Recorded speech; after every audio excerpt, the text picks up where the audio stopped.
शाम। रोज की तरह गांव के दो लोग बैठे हैं भोलू की चाय की दुकान पर। शाम का अड्डा भोलू की चाय के बिना जमती ही नहीं। भाई भोलू, हम सब के लिए एक एक कप चाय बना देना अच्छे से। हाँ, बस बना रहा हूँ। आप लोग थोड़ा बैठो, हो जाएगा अभी। कहीं भी चाय पी लो, पर भोलू की चाय जैसा स्वाद और कहीं नहीं मिलता।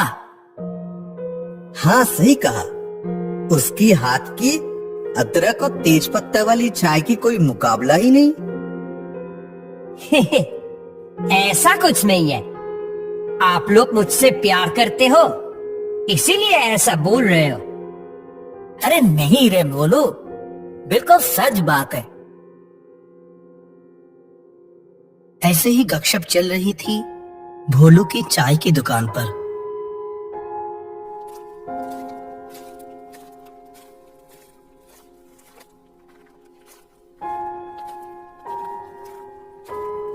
अरे वो देखो, मास्टर जी आ रहे हैं। मास्टर जी, आइए आइए, इधर आइए। अच्छा, तुम लोग यहीं हो? हाँ, हम सब यहीं हैं आज। इस गर्मी के समय दिन भर की मेहनत के बाद भोलू की दुकान की चाय तो पीनी ही है। भोलू, मास्टर जी के लिए भी एक कप चाय बना दे, सब साथ में पियेंगे। हाँ, वो चाय बनाए, तब तक हम लोग बातें शुरू करते हैं। क्या कहते हो? अच्छा मास्टर जी, आप तो कितनी सुंदर भूत की कहानियां लिखते हैं।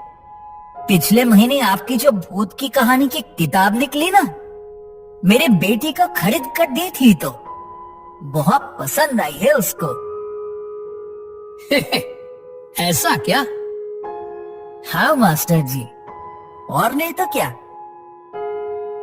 अच्छा, आपने अपनी जिंदगी में सच में कभी भूत देखा है? हाँ हाँ, बताइए ना, देखा है? भूत? हाँ, देखा है। देखा है तो बताइए ना वो कहानी। अभी चाय पीते पीते भूत की कहानी सुनने में बहुत मजा आएगा।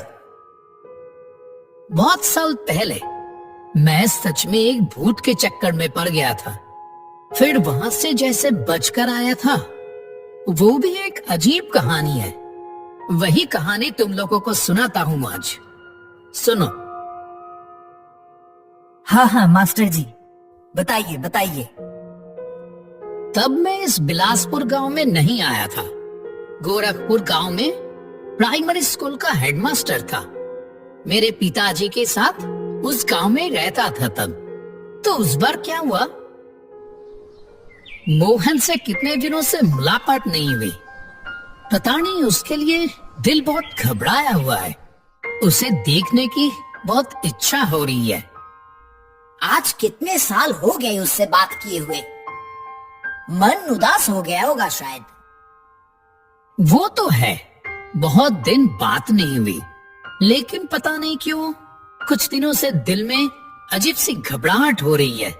उसे कुछ हुआ तो नहीं होगा ना। सोच रहा हूँ एक बार उसके घर से घूम आऊं। क्या कहते हो पिताजी? कितने दिन पहले गया था, रास्ता सही से पहचान पाएगा? हाँ, क्यों नहीं। बचपन से वही तो कितने साल बिताए हैं। वो तो है, बहुत साल वहां नौकरी की थी, फिर तो यहाँ आ गए। ठीक है, तेरा जब दिल कर रहा है, जा घूम के आ। हाँ, कल ही निकल पड़ता हूँ। रविवार को गोरखपुर से ट्रेन पकड़कर निकल पड़ा बादलपुर के लिए। जैसे जैसे बादलपुर की तरफ बढ़ने लगा, बचपन की सारी यादें जैसे दिल में जमा होने लगी। कुछ साल पहले भी तो आया था मोहन के घर, लेकिन तब तो ऐसा कुछ नहीं लगा था। तो अब क्यों ऐसा लग रहा है बार बार? बादलपुर जब पहुंचा तक शाम ढलकर रात होने लगी थी लगभग। स्टेशन के बाहर एक भी रिक्शा दिखाई नहीं दिया। ये जगह वैसे की वैसे ही रह गई। शाम होते ही कुछ नहीं मिलता और ना रुककर चलना शुरू किया। रास्ते के बगल में ही देखा एक मिठाई का दुकान। मेरा दोस्त दही खाना पसंद करता है, इसीलिए सोचा उसके लिए थोड़ा दही ले लेता हूँ। भैया, आपकी दुकान की दही खत्म हो गई, 1 किलो मिलेगी क्या? आपकी किस्मत बहुत अच्छी है। 1 किलो तो नहीं, पर 500-600 ग्राम हो जाएगी। चलो, बहुत अच्छा हुआ, जल्दी से दे दो फिर। और हाँ, रायपुर जाने के लिए यहाँ कोई रिक्शा मिलेगा क्या? नहीं साहब, अब तो कुछ नहीं मिलेगा। अब तो यहाँ से पैदल ही जाना होगा। इसके अलावा और कोई उपाय नहीं है। अच्छा, गांव के शमशान की तरफ से एक रास्ता था ना, जिससे जल्दी पहुंच जाते थे? देखा, मेरी बात सुनकर दुकानदार का चेहरा जैसे फीका पड़ गया। वो बोला, उस शमशान की तरफ का रास्ता इस रात को? साहब, इस समय भूल कर भी उस रास्ते पर पैर मत रखिएगा। क्यों? साहब, उस रास्ते पर इस समय भूतों का डर है। भूतों का डर? हाँ साहब, उस रास्ते से रात के समय जो जाता है वो उनके हाथों से बचकर नहीं आता। वो जाने पहचाने इंसान का रूप लेकर बुलाते हैं साहब, और जैसे ही कोई उनकी आवाज सुनकर उनके पास जाता है, बस वो जिंदा वापस नहीं आता। क्या बोल रहे हो भाई? आपको विश्वास करना है तो करिए साहब, नहीं करना है तो मत करिए। मुझे जो बोलना था मैंने बोल दिया। मुझे देर हो रही है साहब, दुकान बंद करके घर जाना है मुझे। चला आया दुकान के सामने से और रायपुर की तरफ चलना शुरू किया। थोड़ा रास्ता चलते ही वो रास्ता दिखा जो शमशान की तरफ जाता है। क्या करूं, सोचते सोचते उसी रास्ते से जाने का फैसला किया। इधर उधर की बातें सोचते सोचते पता नहीं कब शमशान के पास आ गया। वो सामने दिख रहा है शमशान, चारों तरफ अंधेरा छाया हुआ है, चिता पड़ी है और अजीबोगरीब आवाजें आ रही थी। पल भर में जैसे रूह कांप उठा मेरा।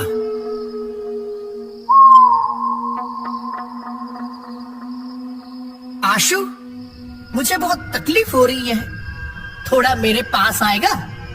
हाँ, मेरे पास। ये क्या? ये तो मोहन की आवाज है। मोहन यहाँ क्या कर रहा है? आशु, बहुत तकलीफ हो रही है रे। मोहन, मोहन, कहाँ है तू? तेरे पीछे। पीछे मुड़ते ही देखा, ठीक वही बरगद के पेड़ के नीचे सिर झुकाकर बैठा है कोई। मोहन, मोहन, क्या हुआ तुझे? यहाँ क्यों बैठा है? कोई जवाब नहीं आता। मोहन, क्या यहाँ ऐसे क्यों बैठा है?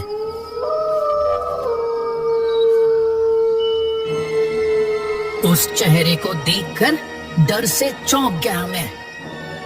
ये मेरे दोस्त मोहन नहीं है, ये तो कोई और है। तो क्या ये वही मिठाई की दुकान वाले का बताया हुआ वो भूत है? कहाँ जा रहा है? मेरे पास आ। आशु, उस तरफ कहाँ जा रहा है? इतना बर्फ जैसा ठंडा हाथों का स्पर्श। मोहन, तो यहाँ वो वहां वो कौन था? कहाँ कौन? तू इधर आ, हमारे घर जाने के लिए आया है ना? चल चल मेरे साथ। मोहन, तू इस समय इधर कैसे आया? बाजार गया था तो तू आएगा इसीलिए थोड़ी खरीदारी कर ली। मेरा दोस्त आ रहा है इतने दिनों बाद। चल चल, अब चलते चलते बात होगी। और ये सब्जी का थैला पकड़। अरे मोहन, मैं आऊंगा ये तुझे कैसे पता चला? वाह रे, तूने चिट्ठी नहीं दी थी। मैं तो तेरी चिट्ठी का जवाब दे ना सका, पर मैं समझ गया था तू आएगा मुझसे मिलने। ओह, तो मैं आज ही आऊंगा, ये कैसे जान लिया? वो सब पता चल जाता है। और कोई बात न बढ़ाकर दोनों चलने लगे। लेकिन मोहन बहुत देर से देख रहा हूँ कि मेरे साथ साथ न चलकर मेरे पीछे पीछे आ रहा है। क्या रे मोहन, पीछे पीछे क्यों चल रहा है? पास आना, साथ चलते हैं। अरे ठीक है, चल ना, मैं आ रहा हूँ तो। चलते चलते मोहन के घर आ गए। मोहन बोला, तू अंदर जा आशु। तू कहाँ जा रहा है? घर नहीं आएगा क्या? मोहन थोड़ा मुस्कुराकर कुछ देर तक जैसे जी भर के मेरी तरफ देखता रहा। फिर मुझे बोला, तू जा आशु, मैं अभी आता हूँ। मैं घर जाकर दरवाजा खटखटाया। मोहन के पिताजी बाहर आए। चेहरा बहुत दुखी दुखी सा दिख रहा था। आशुतोष, बेटा तुम आए हो? आओ आओ बेटा। हाँ चाचा जी, बहुत दिनों से मुलाकात नहीं हुई आप लोगों से, इसीलिए आ गया आज। और मोहन से तो रास्ते में ही मुलाकात हो गई। बहुत हैरानी से मेरी तरफ देखकर मोहन के पिताजी बोले, मोहन, मोहन से मुलाकात हुई तुम्हारी? हाँ, वो तो बाजार से लौट रहा था बेचारा। रास्ते में मेरी मुलाकात हुई। मेरे हाथ में ये बाजार का थैला देकर बोला, तू जा, मैं एक काम खत्म करके आता हूँ। अंदर आओ बेटा, अंदर आकर बैठो। हाँ जी, चलिए। घर के अंदर आकर बैठते ही कमरे में टंगी हुई तस्वीर पर नजर पड़ी मेरी। तस्वीर देखकर चौंक गया मैं। ये तो माला पहनाई हुई मोहन की तस्वीर। चाचा जी, मोहन की तस्वीर? हाँ बेटा, 1.5 महीने पहले ही तुम्हारी चिट्ठी मुझे मिली थी बेटा, लेकिन बता नहीं पाया। फिर उस दिन बादलपुर स्टेशन के पास से लाइन पार होते समय ट्रेन के नीचे आके मेरे पैरों तले से जैसे जमीन खिसक रही थी ये सब बातें सुनकर। तो मेरे साथ इतनी देर जो चल के आ रहा, हाँ मोहन ही तो था। तो क्या वो सब मेरी आंखों की भूल थी? नहीं बेटा, भूल नहीं थी शायद। तुम लोग बचपन का दोस्त हो। मोहन तो तुमसे बहुत प्यार करता था, इसीलिए तुम आए हो देखकर शायद आखिरी बार के लिए तुमसे मिलकर गया। साथ ही देखा खिड़की के पास से एक काली साया जैसे हट गई। आशुतोष मास्टर से सारी घटना सुनकर उस चाय की दुकान में मौजूद किसी के मुंह से कोई बात नहीं निकली। ऐसी कहानी सुनकर कोई कुछ भी नहीं कह पाया। उधर से भोलू बोल उठा, ये लो साहब, आप सबकी चाय तैयार है, लो पी लो।